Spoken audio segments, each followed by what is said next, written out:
In discussions of religious criticism, sometimes there is a question about the extent to which the Quran has been influenced by the New Testament, specifically whether its verses are derived from those sacred texts.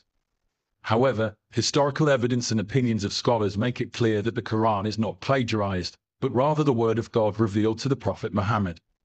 Firstly, Dr. Edward Arthur Litton in his book, Introduction to the Study of the Bible, shows that Arabic translations of the Bible were not available until later centuries, flourishing in the 10th century by the Rabbi Saadias Gaon, who interpreted and explained it in his own philosophical style.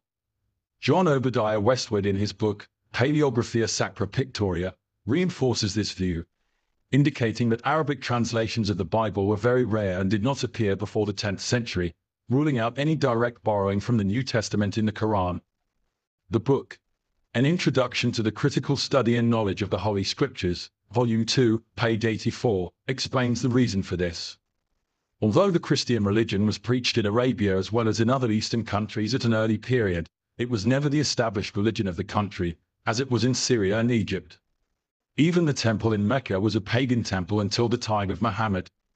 Therefore, historical evidence regarding the Arabic versions of the Old Testament does not go beyond the 10th century, when Rabbi Saadias Gaon, a well-known Jewish teacher in Sora, Babylonia, translated or rather interpreted the Old Testament into Arabic.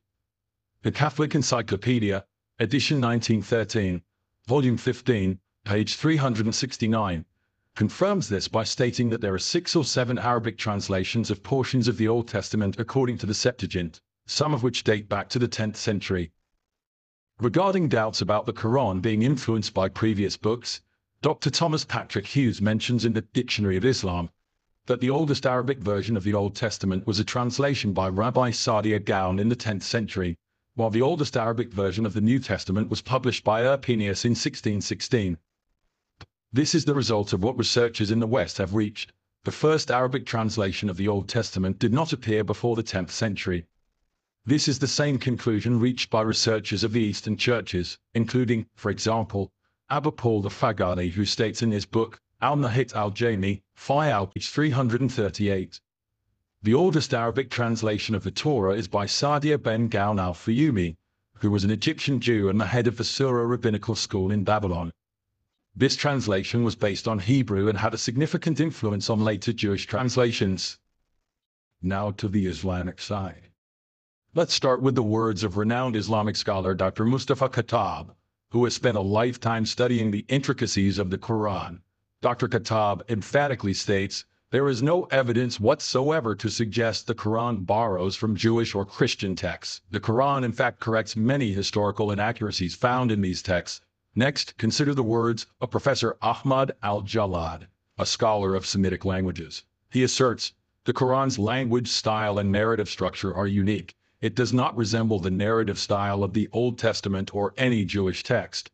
This distinctness in linguistic style and narrative structure, he argues, refutes the claim that the Quran borrows from these sources. Adding to this, Dr. Joseph Lombard, a professor of Quranic studies, remarks, saying, "Many of the Prophet's contemporaries, both friend and foe, acknowledged the Quran's inimitability. They recognized it as a revelation rather than a work of human authorship. This collective recognition from the Prophet's own era is powerful evidence against the notion of the Quran being a derivative work. But what of the shared stories and characters that appear in both the Quran and the Old Testament?" Dr. Khattab addresses this point, stating, "While there are shared narratives, the Quran often provides different perspectives and additional details. This suggests a source of knowledge beyond what was available in Jewish and Christian texts of the time." To summarize, the assertion that the Quran borrows from Jewish books or the Old Testament is a misinterpretation, according to these scholars.